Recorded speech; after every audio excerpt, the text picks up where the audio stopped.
કિસાન સંઘ દ્વારા કૃષિ મંત્રી રાઘવજી પટેલને રજૂઆત કરવામાં આવી છે। કૃષિ વીજ જોડાણમાં 10 કલાક વીજળી આપવા માટેની રજૂઆત કરાઈ છે।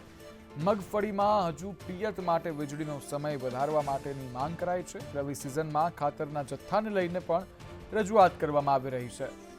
કૃષિ વીજ જોડાણમાં 10 કલાક વીજળી આપવા માટેની રજૂઆત કરાઈ છે। મગફળીમાં હજુ પિયત માટે વીજળીનો સમય વધારવા માટેની માંગ કરાઈ છે। રવિ સિઝનમાં ખાતરના જથ્થાને લઈને પણ રજૂઆત કરવામાં આવી રહી છે। ખેડૂતોનો મગફળીનો પાક છે એને લેવા માટે સરકારશ્રીએ જે 10 કલાક પાવર 10 દિવસ આપ્યો હતો અને આજે પણ 10 દિવસ વધારો કરવાની કનુભાઈ દેસાઈ જોડે વાત થઈ છે। આ બાબતે ગાંધીનગર આવવાનું થયું હતું। પાવર વધારામાં તો અત્યારે જે મગફળીની સિઝન ચાલે છે સમગ્ર ગુજરાતની અંદર, તો જે વિસ્તાર દાખલા તરીકે રેતાળ વિસ્તાર છે એને પાણીની તાતી જરૂરિયાત હોવાથી એમાં 10 દિવસનો વધારો કર્યાનું કનુભાઈ દેસાઈએ કીધું છે।